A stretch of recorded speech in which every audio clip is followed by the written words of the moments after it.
Hello বন্ধুরা, spy movie দেখতে আমাদের সকলেরই অনেক ভালো লাগে এবং এই মুভিগুলো অন্য সব মুভি থেকে অনেকটাই আলাদা। তাই আজ আমি চঞ্চল চৌধুরীর যে সিনেমাটা এক্সপ্লেন করব তার নাম হচ্ছে রুমি। এটা এই সিরিজের প্রথম সিকোয়েন্স। তো চলো বেশি কথা না বাড়িয়ে মুভির গল্পে প্রবেশ করা যাক। খন্দকার রুমি ছিলেন বিখ্যাত কবি ও দার্শনিক জালালউদ্দিন রুমির ফ্যান। তিনি বিশ্বাস করতেন পৃথিবীর সব সমস্যার সমাধানই কবিতার মধ্যে পাওয়া যায়, শুধু একটু খুঁজে নিলেই হয়। রুমির মা একসময় ইন্ডিয়াতে চাকরির সুবাদে থাকতেন। সেখান থেকে একজন ভারতীয় লোকের সাথে তার প্রেম হয় এবং সেখান থেকে তাদের বিয়ের ফসল হিসেবে রুমি পৃথিবীতে আসে। 2 বছরের মাথায় রুমির বাবা মার ডিভোর্স হয়ে যায়। সেই সাথে রুমি তার মা এবং নানার কাছে বড় হয়েছে। তবে 1 বছর আগে রুমির মা ছাদ থেকে নিচে পড়ে যান। কেউ বলে ব্যাপারটা অ্যাক্সিডেন্ট, কেউ বলে আত্মহত্যা। তবে রুমির ধারণা তার মাকে হত্যা করা হয়েছে, কিন্তু এই নিয়ে 3টা আলাদা টিম ইনভেস্টিগেট করেও তেমন কিছু প্রমাণ করতে পারেনি, যাতে প্রমাণিত হয় রুমির মাকে হত্যা করা হয়েছে।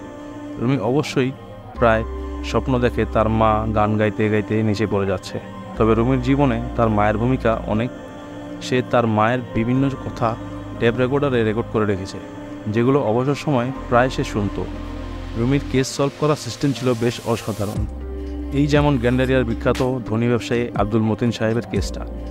3 ছেলে সহ তার যৌথ পরিবারের বেশ সুখেই চলছিল, কিন্তু হঠাৎ বড় ছেলের 5 বছরের বাচ্চা ইশরাক মতিন হঠাৎ গায়েব হয়ে যায় তাদের আলিশান বাড়ি থেকে। ঠিক এর পর দিন কেউ 5 কোটি টাকা মুক্তিপণ চেয়ে চিঠি পাঠায়, কিন্তু পুলিশকে না জানিয়ে মতিন সাহেব নিজেরাই টাকা জোগাড় করে ফেলে। কিন্তু টাকা দেওয়ার একদিন আগেই বুড়িগঙ্গায় পাওয়া যায় ইশরাকের মৃতদেহ। সিআরবি অফিসার আরিয়ান সন্দেহ করে বাড়ির কাজের মেয়ে সালেহা এবং দারোয়ান মিলনকে। দারোয়ান ধরা পড়লেও সালেহা ভয়ে বাড়ি থেকে পালিয়ে যায়। এসব ঘটনা পুলিশ মিটিংয়ে আরিয়ান ব্রিফ করে। তবে রুমি আরিয়ানের সাথে একমত হতে পারে না। তার ধারণা এই হত্যাকাণ্ডটি পরিবারের ভেতরের কেউ ঘটেছে, কারণ এই মুহূর্তে তার জালালউদ্দিন রুমির একটা কবিতা মাথায় ঘুরছিল, যেখানে কবি দরজায় বারবার কড়া নাড়া শুনে বাইরে গিয়ে দেখতে পাচ্ছিলেন দরজার বাইরে কেউ নেই। আর তখন তিনি আবিষ্কার করেন আসলে ভেতর থেকে কেউ কড়া নেড়ে যাচ্ছে। এরকম কবিতার কয়েকটি লাইনের উপর ভর করে রুমির সিআইবি ডিরেক্টর আশরাফ খানের কাছ থেকে আব্দুল মতিন সাহেবের পুরো পরিবারকে জিজ্ঞাসাবাদ করার অনুমতি নিয়ে নেন। তখনই আরিয়ান এটার বিরোধিতা করে, কারণ মুক্তিপণের চিঠির সাথে সেই পরিবারের কারো হাতের লেখা মেলে না। আর শুধুমাত্র একটা কবিতা মাথায় এসেছে বলে কেসের মূল সাসপেক্টদেরকে বাদ দিয়ে নতুন করে তদন্ত শুরু করতে হবে, এটা কেমন লজিক? তবে ডিজি রুমির এই ক্ষমতার উপর ভরসা করতেন, তাই ডিরেক্টর অনুমতি পেয়ে অফিসার এশার সাথে মিলে জিজ্ঞাসাবাদ শুরু করে রুমি। রুমের ভেতরে জিজ্ঞাসাবাদ শেষ করলে সবাইকে আলাদা করে টিএস চলে চা খাওয়ার দাওয়াত দেয় রুমি। এটাই ছিল তার একটা টেকনিক। সবাই রুম থেকে বের হয়ে একটু নার্ভাস থাকে।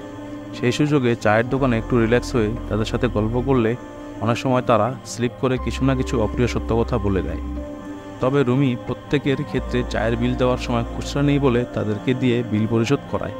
এর মাধ্যমে রুমি তার অপরাধীকে খুঁজে পায়। অন্য সব ডানহাতি হওয়ার প্যান্টের ডান পাশের পকেট থেকে মানিব্যাগ বের করে ডান পাশে ঢুকিয়ে রেখেছে, কিন্তু আব্দুল মতিনের মেজো ছেলে ডান হাত দিয়ে মানিব্যাগ বের করে বাম হাত দিয়ে বাম পাশের পকেটে রেখেছে। এর মাধ্যমে প্রমাণিত হয় মেজো ছেলেটি অপরাধী। হঠাৎ তার 2 হাত সমান তালে চলে। রুমির ধারণা মুক্তিপণের চিঠিটা সম্ভবত এই মেজো ছেলে নিজের বাম হাত দিয়ে লিখেছে, তাই ডান হাতের লেখার সাথে মুক্তিপণের চিঠির লেখাটা মেলেনি। অবশেষে পুলিশের জেরার মুখে দোষ স্বীকার করে নেয় আব্দুল মতিনের মেজো ছেলে। আসলে সে অনলাইনে জুয়া খেলে দেনায় পরে মুক্তিপণ আদায়ের জন্য নিজের ভাতিজাকে কিডন্যাপ করছিল। সে তাকে মারতে চায়নি, কিন্তু কান্না থামাতে মুখ চেপে ধরলে সে মারা যায়। কেসটা বিচিত্রভাবে সমাধান করায় সবাই প্রশংসায় পঞ্চমুখ হয়ে যায় রুমির। কিন্তু আরিয়ান ভেতরে অনেক ক্ষেপে যায়। তার ধারণা এসব ঝড় এবং মারা ছাড়া আর কিছুই নয়। যদি সত্যিই রুমির অলৌকিক কোনো ক্ষমতা থাকতো, তাহলে সে তার মায়ের হত্যার রহস্যই সলভ করতে পারত। এসব কথা নিয়ে রুমির সাথে আরিয়ানের একটা হাতাহাতি লেগে যাওয়ার অবস্থা হয়। এই পর্যায়ে আমরা জানতে পারি আরিয়ানের বিরুদ্ধে একটা ইনকোয়ারি চলছে। কিছুদিন আগে আরিয়ান একজন অপরাধীকে রিমান্ডে নিয়ে অনেক টর্চার করে মেরে ফেলেছিল। এই ঘটনার মূল সাক্ষী ছিল রুমি, এবং তার মতামতের উপর ভিত্তি করেই তদন্ত কমিটি আরিয়ানকে শাস্তি দেবে। তাই আরিয়ানের সাথে রুমির একটা ঠান্ডা লড়াই চলতে থাকে সবসময়। রুমি বাসাতে তার একটা কাজের ছেলে তরিকুলকে নিয়ে থাকতো। সে অনেক ছোটোবেলা থেকেই তার কাছে থাকে এবং অনেক ভালো নুডলস রান্না করতে পারে।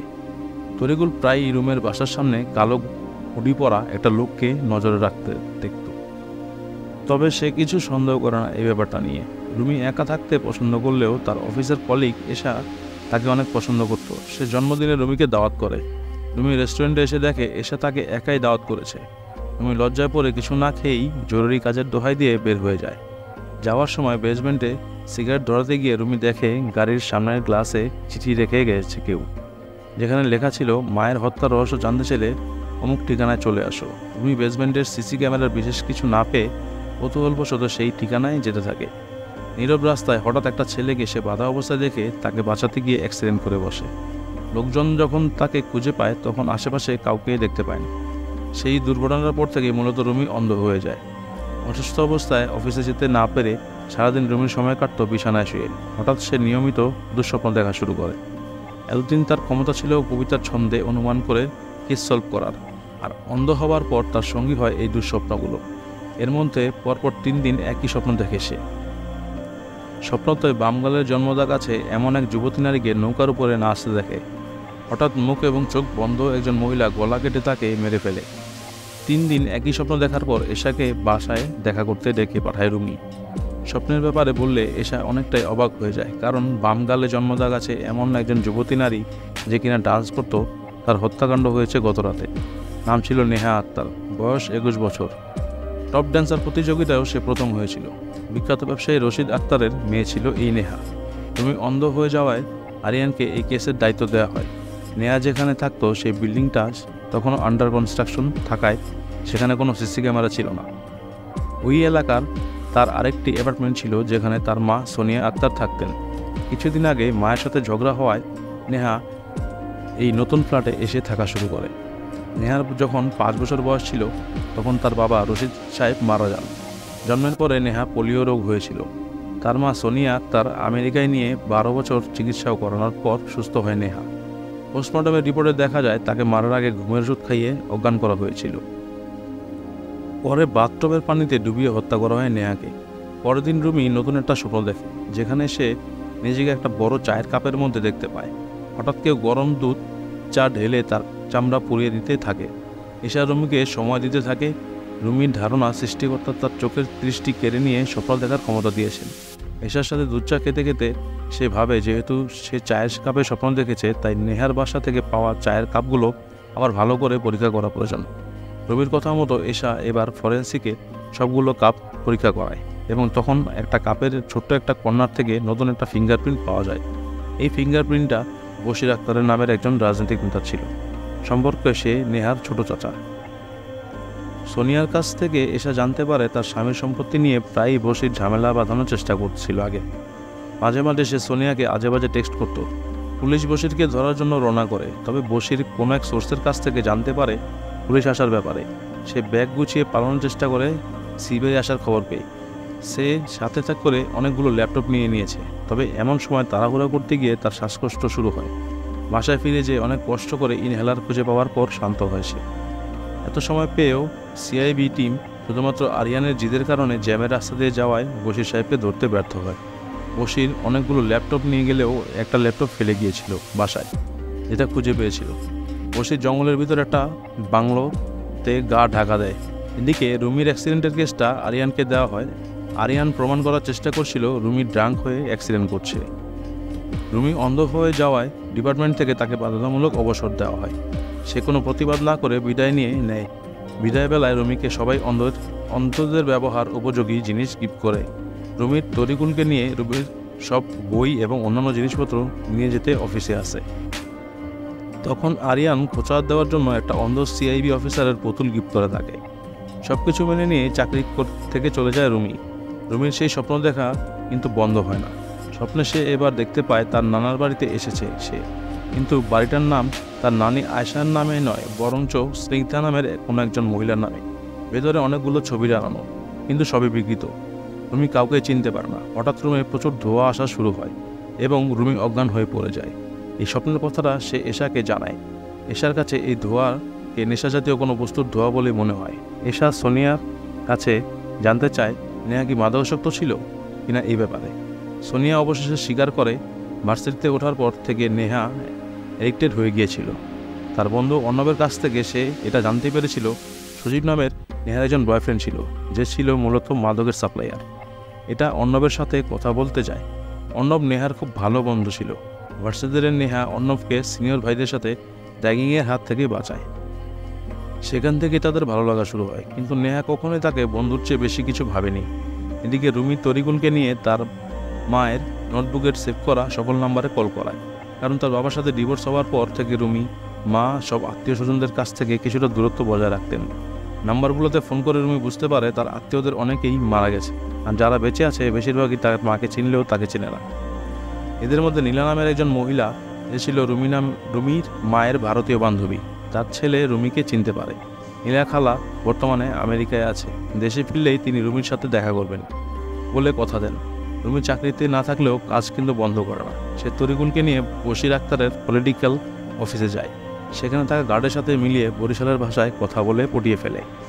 গার্ডের কাছ থেকে সে জানতে পারে নেহা প্রায় একটা ছেলেকে নিয়ে বেশ উগ্র পোশাক পরে বশিরের রুমে আসতো।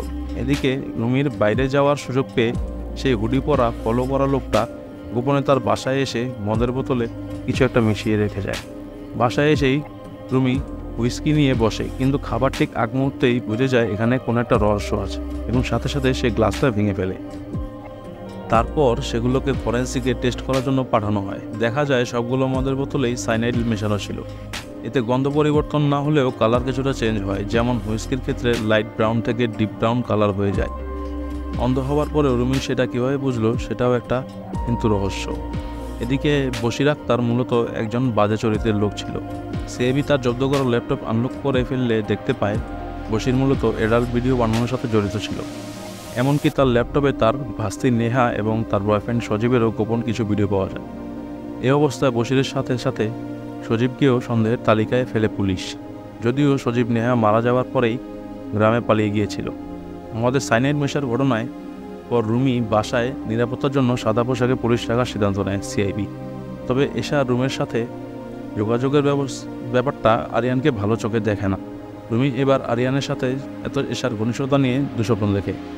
এই স্বপ্নের সাথে সে এশাকে নেহার সম্পর্কটা ডিলিট করতে বলে। এমন হতে পারে নেহা অর্ণবকে বিট্রে করে সজীবের সাথে সম্পর্ক করেছে। এই সময় তাদের কাছ থেকে বিষয়গুলো জানার চেষ্টা করে। অর্ণব আসলে অনেক চেষ্টা করেছিল নেহাকে পটানোর। পড়াশোনা সহ অন্য সব ব্যাপারে সে নেহাকে ভীষণভাবে সাহায্য করত, কিন্তু নেহা সজীবের সাথে ঘনিষ্ঠ প্রেমে মেতে থাকতো, একসাথে নেশা করত, একসাথে ঘুরে বেড়াতো। অর্ণব তাকে অনেক ফেরানোর চেষ্টা করে, কিন্তু নেহার উদাসীনতার কারণে উল্টো তাকে সজীবের হাতে মার খেতে হয়। অন্যদিকে রুমি তরিকুলকে নিয়ে মজিবর নামের এক লোকের সাথে দেখা করে। এই লোকটিতেই মূলত নারী ব্যবসায়ী এবং বশিরকে সে নিয়মিত নেশা সাপ্লাই দিত। তাকে চেপে ধরলে সে বশিরের ব্যাপারে আরও কিছু তথ্য জেনে ফেলে। আসলে অনেক বড় অ্যাডাল্ট ফিল্মের ইন্ডাস্ট্রি ছিল বশিরের। সে শহরের বিভিন্ন মেয়েদেরকে টাকার বিনিময়ে তাদের গ্রামের বাড়িতে নিয়ে গিয়ে ভিডিও করে সেগুলো ইন্টারনেটে আপলোড দিত এবং সিডি হিসেবে বিক্রি করে টাকা ইনকাম করত। এই ব্যাপারে সোনিয়ার কাছ থেকে এসব জানতে পারা নেহা মাদকাসক্ত হয়েছে জানার পরে সে তার ব্যাঙ্ক অ্যাকাউন্ট ফ্রিজ করে ফেলেছিল। সম্ভবত এরপরে নেশার টাকা জোগাড় করতে নেহা তার চাচার সাথে দেখা করে। তাকে তার চাচা নেহা এবং তার বয়ফ্রেন্ড সজীবকে দিয়ে অ্যাডাল্ট ছবি বানানোর প্রস্তাব দেয়।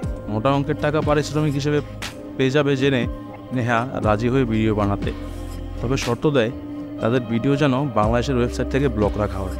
নেহা বশিরের কথা মতো কাজ করে, কিন্তু বশির ঠিকমতো তাকে পাওনা টাকা দিত না। বশির চাইতো নেহা আরও ভিডিওতে কাজ করুক, কিন্তু নেহা আর অ্যাডাল্ট ইন্ডাস্ট্রিতে কাজ করতে চায় না বলে জানিয়ে দেয়। তখন সে বশিরের কাছে এমনিতেই কিছু টাকা ধার চায়।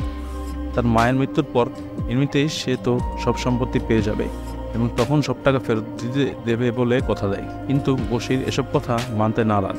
উল্টো সে পরোক্ষভাবে ভিডিও ফাঁস করে দেওয়ার থ্রেট দিতে থাকে, যাতে নেহা কাজ না ছাড়ায়।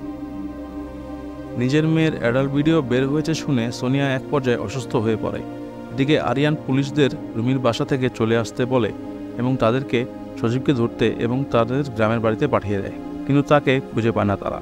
বাসায় পুলিশ আর গার্ড না থাকায় সে কালো হুডি পরা লোকটা আবারও রুমির বাড়িতে ঢুকে পড়ে। তরিকুল বৃষ্টিটাতে তাকে দেখে ফেলে এবং একটা লাঠি নিয়ে আঘাত করতে যায়, কিন্তু সেই লোকটির চেহারা দেখে তরিকুল চমকে যায় এবং সেই সুযোগে হুডি পরা লোকটি তরিকুলের গলা টিপে হত্যা করে। সে সময় রুমি নতুন একটা স্বপ্ন দেখছিল। স্বপ্নে সে দেখতে পায় তার মায়ের সাথে থাকা একটা কুকুর কুবলে খাচ্ছে একটা বাচ্চার মৃতদেহ। ঘুম ভাঙলে ভীষণ ভয়ে সে উঠে পড়ে। তরিকুলকে কয়েকবার ডেকেও যখন সে পায় না, তখন বুঝতে পারে নিশ্চয়ই কোনো একটা গণ্ডগোল হয়েছে। পরে পুলিশ এসে দেখতে পায় তরিকুল মরে পড়ে আছে। তরিকুলে কবরের মাটি ছুঁয়ে রুমির মনে হতে থাকে আসলে সে অন্ধ হয়ে ভালোই হয়েছে, কারণ তাকে তরিকুলের লাশ দেখতে হয়নি। নেহার বাবা তার সমস্ত সম্পত্তি নেহার নামে উইল করে দিয়েছিল। সোনিয়া কিছুটা সুস্থ হলে নেহার মৃত্যুর পর সেই সমস্ত সম্পত্তি সুবিধাবঞ্চিত লোকদের কল্যাণে একটা এনজিওতে দান করে দেয়। এদিকে তরিকুলের মৃত্যুর পর এশা পুলিশ সরিয়ে নেওয়ার জন্য আরিয়ানকে ব্লেম করে, কারণ আরিয়ান খুব ভালো করে জানতো কেউ একজন রুমিকে হত্যা করার জন্য বারবার চেষ্টা করে যাচ্ছে। ইচ্ছে করে রুমিকে বিপদে ফেলার জন্যই আরিয়ান পুলিশ সরিয়ে নিয়েছিল। কথা শোনানোর সাথে তার মুখের ওপর থুতু দিয়ে বের হয়ে আসে এশা। আরিয়ান ব্যাপারটা নিয়ে অফিসিয়ালি কমপ্লেন করতে চায়, কিন্তু তাদের ডিজি কমপ্লেন না করে না, তবে এশাকে বাধ্য করে তার কেবিনে এসে মাপ চাইতে। এদিকে জঙ্গলে যে বাংলোতে বশির লুকিয়েছিল সেইখানে কেউ একজন আসে। বশিরের কথা শুনে আমরা বুঝতে পারি সে বশিরের পরিচিত ছিল। অন্যদিকে অর্ণবের বাসায় গভীর রাতে অন্য একজন আসে। মুখ খুললে আমরা দেখতে পাই এ তো নেহার বয়ফ্রেন্ড সজীব। আমরা অবাক হয়ে দেখতে পাই সারা জীবন সজীবকে ঘৃণা করলেও অর্ণব সজীবকে তার রুমে আশ্রয় দেয়। অর্ণব সজীবকে নিয়ে সন্ধ্যায় লুকিয়ে বশিরের বাড়িতে যায়। জঙ্গলের ওর বাড়িতেই বশির ভিডিও শ্যুট করতো এবং সেখানেই ছিল তারা লুকানোর জায়গা, যেটা সজীবও চিনত। তারা মূলত গিয়েছিল নেহা হত্যার জন্য বশিরকে চার্জ করতে, কিন্তু গিয়ে দেখে আগে কেউ বশিরকে পানিতে চুবিয়ে মেরে রেখেছে। এখন একটা অদ্ভুত ব্যাপার লক্ষ্য করে এশা। রুমি তাকে একবার বলেছিল সে একটা রুমে আটকা পড়ার স্বপ্ন দেখেছিল, যেখানে রুম ভর্তি অচেনা মানুষের ছবি টানানো ছিল এবং স্বপ্নের শেষে তীব্র দোয়ার মধ্য দিয়ে সে জ্ঞান হারিয়ে পড়েছিল। এশা টিভিতে রুমির স্বপ্নের মতো হুবহু একটা সিনেমার ঘটনা দেখতে পায়। এশা এবার রুমিকে সন্দেহ করা শুরু করে, কারণ স্বপ্নের সাথে এভাবে সিনেমার সিন হুবহু মিলে যাওয়াটা স্বাভাবিক না। এরপরে সাইনাইড মেশানো উইস্কির কালার চেঞ্জ হওয়া, বুঝে ফেলা, এসব কিন্তু অজ্ঞতাবশত হওয়ার কথা না। তবে রুমি সব কিছুর জন্য নিজের আধ্যাত্মিক ক্ষমতার কথা বলে, অর্থাৎ তার স্বপ্ন কিংবা না দেখেও বিভিন্ন জিনিস বুঝতে পারা। তার মতে এসব কিছুই তার প্রকৃতি প্রদত্ত। কেসটা ক্লোজ করার পদক্ষেপ নেয় সিআইডি। যেহেতু তাদের মূল সন্দেহ ছিল বশির আক্তার, যিনি মারা গেছেন, তাই কেসটা নিয়ে আর তদন্ত করতে চায় না তারা। কেসটা ক্লোজ করার আগে রুমির শেষবারের মতো সোনিয়ার সাথে কথা বলতে চায়। সোনিয়ার কাছ থেকে এবার সে জানতে পারে নেহার প্যারালাইটিক পোলিও ছিল। এর ফলে ধীরে ধীরে নেহার শরীরের নিচের অংশ অবশ হয়ে যেতে থাকে। স্বামীর মৃত্যুর পর সোনিয়া প্রায় 12 বছর নেহাকে আমেরিকায় ট্রিটমেন্ট করিয়ে সুস্থ করিয়ে দেশে ফিরিয়ে আনে। এক পর্যায়ে রুমি নতুন একটা ব্যাপার সন্দেহ করতে থাকে। পোলিও রোগীর মধ্যে প্যারালাইসিস পোলিও সবচেয়ে ভয়ঙ্কর একটা ফর্ম। এই রোগে আক্রান্ত শিশুকে অনেক চিকিৎসার মাধ্যমে হয়তো কোনো রকমে সুস্থ করা সম্ভব, কিন্তু এই রোগে আক্রান্ত কারো পক্ষে বড় হয়ে ডান্স করা মোটেও সম্ভব নয়। রুমির বিশ্বাস নেহা আসলে সোনিয়ার আসল বাচ্চা নয়। সে স্বপ্নে যে বাড়িতে আটকা পড়েছিল, বাড়ির সামনে সে স্রিংথার লেখা দেখতে পেয়েছিল, তাই তার মনে হতে থাকে নেহার আসল মায়ের নাম হয়তো স্রিংথা। সোনিয়ার কাছ থেকে নেহার কিছু ছোটবেলার ছবি নিয়ে আসে তারা। তবে আশ্চর্যের ব্যাপার হলো সোনিয়া নেহার ছোটবেলার কোনো ছবি দিতে পারেনি, যা দিয়েছিল সবই 5 বছরের পরের ছবি। রুমি বুঝতে পারে নেহাকে আসলে 5 বছর বয়সে সোনিয়া অন্য কারো কাছ থেকে নিয়ে এসেছিল। এদিকে বশির আক্তারের বাংলো থেকে পালিয়ে আসার সময় হাইওয়ে পুলিশের হাতে ধরা পড়ে সজীব এবং অর্ণব। তাদেরকে উঠিয়ে নিয়ে আরিয়ান ব্যাপক প্রচার শুরু করে। সজীব অবশ্যই স্বীকার করে তারা টাকার জন্য অ্যাডাল্ট ফিল্ম ভিডিও বানাত, কিন্তু বশির একটি ভিডিও শ্যুট করার পর থেকে নেহাকে ভীষণ ডিস্টার্ব করা শুরু করে। নেহা মারা যাবার পর থেকে সজীব তীব্র মাদকাসক্ত আর হয়ে অসুস্থ হয়ে যায়। তখন সে অর্ণবকে বশিরের সাথে কথা বলতে প্রতিশোধ নিতে রাজি হয়ে যায়। আসলে অর্ণবের অন্য কোনো দোষ ছিল না, শুধুমাত্র নেহার হত্যার প্রতিশোধ নেওয়ার জন্যই সে সজীবের সাথে হাত মিলিয়ে ছিল। রুমি কিন্তু নেহার আসল পরিচয় খুঁজতে থাকে। সোনিয়ার বাড়ি ছিল ময়মনসিংহ, আর ধারণা সোনিয়া ময়মনসিংহের কোনো একটা জায়গা থেকে নেহাকে নিয়ে এসেছিল। আবার নেহা যেরকম তীব্র মাদকাসক্ত ছিল, রুমির বিশ্বাস তার বায়োলজিক্যাল মাদার হয়তো মাদকাসক্ত ছিল। প্রেগনেন্ট অবস্থা সে মাদক নিত বলেই নেহার শরীরে মাদকের প্রতি একটা অসম্ভব চাহিদা তৈরি হয়েছিল। তাই ময়মনসিংহের 4টি মাদকাসক্ত নিরাময় কেন্দ্রে 2008 সালে, অর্থাৎ যে বছর নেহা 5 বছর বয়সে ছিল, সেই সময়ের সব ডাটাবেস চেক করতে থাকে। এই সময় একটা কেন্দ্রে ওই বছরে শৃঙ্খা আনন্দ নামের একটি মহিলার খোঁজ পাওয়া যায়, যার একটা ছোট্ট মেয়ে ছিল। সেখানে কেয়ারটেকারকে মহিলাটি চাকরি করত। তার কথা পাবনার আঞ্চলিক টান ছিল। রুমি পাবনার সুজানগরের ভাষায় কথা বলে এবং তার সঙ্গে খাতির করে ফেলে। তার রেফারেন্সে একজন পুরাতন বুয়ার কাছে পুরাতন একটা ঈদের অ্যালবামের খোঁজ পায় তারা, যেখানে স্নিগ্ধ আলম এবং তার মেয়ের একটি ছবি খুঁজে পায়, যে মেয়েটাকেই 5 বছর বয়সে নিজের কাছে এনে নেহা নামে পরিচিত করে বড় করে সোনিয়া আক্তার। এখন প্রশ্ন হলো, দত্তক নেওয়া মেয়েটিকে যদি নেহা পরিচয় বড় করে, তাহলে আসল নেহা, যাকে সোনিয়া জন্ম দিয়েছিল, সে কোথায় গেল? সোনিয়াকে থানায় আনা হয় এবং অবশেষে এশার জেরার মুখে সেসব স্বীকার করে নেয়। আসলে টাকার জন্য সে তার চেয়েও 30 বছরের বড় স্বনামধন্য ব্যবসায়ী রশিদ আক্তারকে বিয়ে করেছিল। বিয়ের পরে দ্রুত সে প্রেগনেন্ট হয়ে যায়, যাতে রশিদ আক্তারের বিপুল সম্পত্তি তার সন্তানের মাধ্যমে ভোগ করতে পারে। কিন্তু তার অলস মেয়ে নেহা অসুস্থ হয়ে জন্ম নেয়। প্যারালাইটিক পোলিও রোগে আক্রান্ত নেহাকে একদমই সহ্য হতো না সোনিয়ার। একে তো বুড়ো স্বামী, তার উপরে পঙ্গু সন্তান। স্ত্রীর সংসারের প্রতি উদাসীনতা বুঝতে পেরে রশিদ সাহেব তার মেয়ের নামে সমস্ত সম্পত্তি লিখে দেয়। তবে নেহার বয়স 21 বছর হওয়া পর্যন্ত তার গার্ডিয়ান হিসেবে সে সম্পত্তি ভোগ করবে সোনিয়া। নেহা যদি এর আগে মারা যায়, তাহলে সমস্ত সম্পত্তি অনাথ আশ্রমে দান করে দিতে হবে। উইল করার কিছুদিনের মধ্যেই রশিদ সাহেব মারা যান। এরপরে নেহা আরও অনেক অসুস্থ হয়ে পড়ে। সোনিয়াকে ডাক্তাররা বলেছিল নেহা যে কোনো সময় মারা যেতে পারে। তখন সোনিয়া ভাবে, এখন যদি নেহা মারা যায় তাহলে সমস্ত সম্পত্তি এতিমখানায় চলে যাবে। তাই সে গোপনে আসল নেহাকে পানিতে চুবিয়ে মেরে ফেলে এবং লাশ বাড়ির পেছনে কবর দিয়ে দেয়। তারপর গোপনে সে ময়মনসিংহতে গিয়ে নকল নেহার মায়ের কাছ থেকে তাকে কিনে নিয়ে আসে। নকল নেহা নয় পাসপোর্ট বানিয়ে তাকে ইউএসএতে নিয়ে যায়। ট্রিটমেন্ট করায়, মিথ্যে গল্পের পাত পাতে সে। 12 বছর পরে নকল নেহাকে নিয়ে দেশে চলে আসে, যাতে এতদিন পরে সেই ছোট্ট নেহার চেহারা কারো মনে না থাকে। এভাবে নকল নেহাকে সে তার আসল মেয়ে হিসেবে পরিচয় দিতে থাকে সবার কাছে। সোনিয়ার প্ল্যান ছিল 21 বছর হলে নেহা যখন সব সম্পত্তি পেয়ে যাবে, তখন তার কাছ থেকে সব কিছু লিখে নেবে সোনিয়া। কিন্তু নেহা মাদকাসক্ত হয়ে পড়ায় তার প্রচুর টাকার প্রয়োজন হতে থাকে। সে তার মায়ের কথায় সব সম্পত্তি লিখে দিতে রাজি হয় না। ততদিনে সোনিয়া তার দেবর বশিরের সাথে একটা সম্পর্ক গড়ে তুলেছে। নেহার সমস্ত ব্যাঙ্ক অ্যাকাউন্ট ফ্রিজ করে দিলে সে নেশার টাকা জোগাড় করার জন্য চাচা বশিরের কাছে যায়। বশির নেহাকে বোকা বানিয়ে অ্যাডাল্ট ভিডিওতে অভিনয় করায়, যাতে ভবিষ্যতে সেসব দেখিয়ে ব্ল্যাকমেইল করে তার কাছ থেকে সম্পত্তি লিখে নিতে পারে। কিন্তু নেহা মাদকে এতটাই আসক্ত ছিল যে নিজের মানসম্মান নিয়ে মোটেও সে চিন্তিত ছিল না। তার 21 বছর হতে মাত্র 2 দিন বাকি ছিল। তখন নেহার বাসায় যে সোনিয়া কফিতে ওষুধ মিশিয়ে অজ্ঞান করে তাকে চুবিয়ে মারে। যে সম্পত্তির জন্য নিজের পেটে জন্ম নেওয়া আসল নেহাকে নিজের হাতে মেরেছিল 16 বছর আগে, সেই সম্পত্তির জন্য নকল নেহাকে মারতে তার তেমন একটা কষ্ট হয়নি। উল্টো ঘটনাস্থলে বশিরের ব্যবহার করা একটা কাপ রেখে এসেছিলেন, যাতে পুলিশ ফিঙ্গারপ্রিন্ট পেয়ে বশিরের পেছনে লাগে। সোনিয়ার জানতেন 21 বছর হওয়ার আগে নেহাকে মারলে তার সমস্ত সম্পত্তি এতিমখানায় চলে যাবে। সেজন্য তাকে মারার আগে সিস্টেম করে নিজেই সেই এতিমখানা কিনে নেন, যাতে ডোনেট করার সব অর্থ তার কাছেই থাকে। সোনিয়া হয়তো পার পেয়ে যেতেন, কিন্তু নেহার আসল পরিচয় জেনে ফেলার কারণে এখন তিনি ভালোভাবেই ফেঁসে যান এই কেসে। একটা ব্যাপার খেয়াল করুন, একদম শুরুতে স্বপ্নে নাচতে থাকা নেহাকে একজন মহিলার দ্বারা খুন হতে দেখেছিল রুমি। সেজন্য বশিরকে কখনোই তার সন্দেহ হয়নি, কারণ তার আচরণ বলছিল নেহার খুনি অবশ্যই একজন মহিলা হবেন। যাই হোক, কেস সলভ করার কৃতিত্ব দেওয়া হয় এশাকে। ফলে আরিয়ান আরও রেগে যায়। সেই সাথে তার রিমান্ডে পিটিএমআর ইনকোয়ারি রিপোর্ট দেওয়ার সময় চলে আসে। এই মুহূর্তে আরিয়ান রুমিকে সরানোর জন্য এক অদ্ভুত ফোন দিয়ে আটে। আসলে সেই কালো হুডি পরা লোকটা কিন্তু আরিয়ান এরই পাঠানো একজন লোক। রুমি মায়ের বান্ধবী দেশে ফিরে এসে রুমির সঙ্গে জরুরি কিছু কথা বলতে চেয়ে ডেকে পাঠান। কিন্তু রুমি সেখানে গিয়ে দেখেন সে নীলা আন্টি বাসায় মরে পড়ে আছে। তার ছেলে একটু বাইরে গিয়েছিল, বাড়িতে এসে দেখে এই অবস্থা। আসলে কিলার চাইছিল না রুমি তার মায়ের বান্ধবীর সঙ্গে কথা বলুক, কারণ সেই মহিলা একটা ভয়ঙ্কর সিক্রেট রুমিকে বলে সতর্ক করতে চেয়েছিলেন। আরিয়ান সেই হুডি পরা লোকটাকে আবার রুমির বাসায় পাঠায় রুমিকে মেরে ফেলার জন্য। রুমি বাসায় এসে দেখে নতুন কেয়ারটেকার শোভান মরে পড়ে আছে। এক পর্যায়ে বাসায় কি হয়েছে ভালোভাবে বোঝার চেষ্টা করে হোঁচটকে পড়ে যায় সে।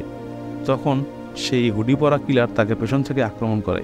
সেই কিলার হুডি খুলে ফেললে আমরা দেখতে পাই তার চেহারা অবিকল রুমির মতো। আসলে এই লোকটি রুমির যমজ ভাই। ইন্ডিয়ায় যখন তার মা বিয়ে করেছিলেন, তখন তাদের 2টি যমজ পুত্র সন্তান হয়। কিন্তু ডিভোর্স দেওয়ার সময় রুমির মা শুধুমাত্র রুমিকে নিয়ে আসলেও তার যমজ ভাইকে বাবার কাছে ইন্ডিয়া রেখে আসে। রুমির বাবা ধীরে ধীরে জুয়ারি, নেশারো এবং নারীলোভী হয়ে তার ভাইকে প্রচণ্ড মারধর করা শুরু করে। ফলে বাসা থেকে পালিয়ে রুমি সেই যমজ ভাইকে চুরি ডাকাতি করে অর্থ উপার্জন করতে শুরু করে। এক সময় তার ঠাঁই হয় জেলখানায়। জেলে বসে মায়ের উপর তার তীব্র ক্ষোভ জন্ম নিতে থাকে। তারা দুজনই যমজ ভাই, একই চেহারা, সব কিছু একই রকম। অথচ তার মা রুমিকে নিয়ে চলে আসলো বাংলাদেশে, আর তাকে মার খাওয়ার জন্য রেখে আসলো তার বাবার কাছে। জেল থেকে বের হয়ে যাওয়ার পর সে তার মায়ের উপর প্রতিশোধ নেওয়ার মিশনে নামে। আরিয়ান প্রথমে রুমির যমজ ভাইকে দেখে অবাক হয়ে গিয়েছিল, কিন্তু পরে যখন বুঝলো প্রতিপক্ষ রুমিকে ঘায়েল করার এই সুযোগ কাটা দিয়ে কাটা তোলার এটাই মোক্ষম সময়, তখন রুমির যমজ ভাইকে লেলিয়ে দেয় রুমির পরিবার ধ্বংস করার মিশনে। রুমির মাকে ছাদ থেকে ধাক্কা দিয়ে ফেলে এই যমজ ভাইটি কিন্তু হত্যা করেছিল। রুমির মা মৃত্যুর আগ মুহূর্তে তাকে রুমি ভেবে জড়িয়ে ধরে বাঁচতে চেয়েছিল। গাড়ি অ্যাক্সিডেন্ট করে রুমিকে হত্যার চেষ্টা, তরিকুলের হত্যা সবকিছু করেছে এই ডুপ্লিকেট লোকটা। এজন্যই তরিকুল মারা যাওয়ার আগে রুমির যমজ ভাইয়ের চেহারা দেখে চমকে গিয়েছিল। রুমির যমজ ভাই যখন এই বাড়িতে ঢুকতো তখন বাইরে পাহারা দেওয়া পুলিশরাও বাধা দিত না, উল্টো তারা তাকে রুমি ভেবে স্যালুট দিয়ে ভেতরে ঢুকতে দিত। তো রুমির ভাই রুমিকে নিয়ে বেডরুমে চলে যায়, উদ্দেশ্য তার প্রতিশোধের মিশন শেষ করা। একটা ছুরি হাতে সে অন্ধ রুমিকে মারতে উদ্যত হয়। এর কিছুক্ষণ পর এশা চলে আসে। রুমি অদ্ভুতভাবে সিঁড়ি থেকে নেমে এসে এশাকে বুকের মধ্যে জড়িয়ে ধরে। রুমিকে পছন্দ করলেও এমনভাবে কখনো আগে রুমি এশার সঙ্গে শারীরিকভাবে ঘনিষ্ঠ হয়নি। শুরুতে এশা খুশি হলেও পরে সে সিঁড়ি ঘরের উপরে রক্তের ছোপ ছোপ দাগ দেখতে পায়, তখন আটকে ওঠে। সে বুঝতে পারে এখানে অস্বাভাবিক কিছু একটা হয়েছে। সিরিজের শেষে পরবর্তী সিজনের জন্য পর্যাপ্ত এলিমেন্ট রেখেই কিন্তু সিরিজটি এখানে শেষ করা হয়। হাতাহাতিতে রুমি নাকি তার যমজ ভাই কে মারা গেল শেষ পর্যন্ত সেটা কিন্তু বোঝা যায় না। নিচে যে এশাকে এসে জোরে ধরেছিল তার চোখের নিচে এবং কপালে কিন্তু আমরা রুমির অ্যাক্সিডেন্টের দাগ দেখতে পাই। তাহলে কি রুমি বেঁচে আছে, নাকি এটা তার যমজ ভাইয়ের নতুন একটা চাল? সবকিছুই খোলাসা হবে দ্বিতীয় সিজনে। তবে আমার একটা সন্দেহ হচ্ছে, আসলে রুমি অ্যাক্সিডেন্টের পরে হয়তো সাময়িকভাবে চোখের দৃষ্টি হারালেও পরে তা ফিরে পায়, কিন্তু মায়ের হত্যার রহস্য সলভ করার জন্য সে কথা সে কারোর সাথে শেয়ার করেনি। রুমি জানতো তার মায়ের হত্যাকারী তার উপর হামলা করবে, আর সে অন্ধ জেনে কিছুটা ঢিলেঢালাভাবেই হামলা করবে, আর সে সুযোগে তাকে কাবু করে ফেলবে পারবে রুমি। মদের রং পরিবর্তন করে বুঝে ফেলাটাও সেদিকে ইঙ্গিত করে। আবার রুমির স্বপ্নগুলো আসলে কি সে দেখতো, নাকি বিভিন্ন সিনেমার ঘটনাকে স্বপ্ন বলে চালিয়ে দিত, সেটাও একটা বড় প্রশ্ন। তবে যেটা ক্লিয়ার সেটা হলো রুমির ধারণা করার ক্ষমতা ছিল অসাধারণ, অনুমান করার আর যুক্তি অসাধারণ মিশ্রণ ঘটেছিল তার মস্তিষ্কে। এটা তাকে বানিয়ে ফেলেছিল স্পাই জগতের আইনস্টাইন। আজকের ভিডিওটি এ পর্যন্তই। তো বন্ধুরা, কেমন লাগলো চন্দন চৌধুরীর মাস্টারপিস মুভির গল্পটি? ভালো লাগলে অবশ্যই লাইক, শেয়ার আর সাবস্ক্রাইব করতে ভুলবে না। পরবর্তী ভিডিও দেওয়ার আগ পর্যন্ত ভালো থাকো, সুস্থ থাকো, আল্লাহ হাফেজ।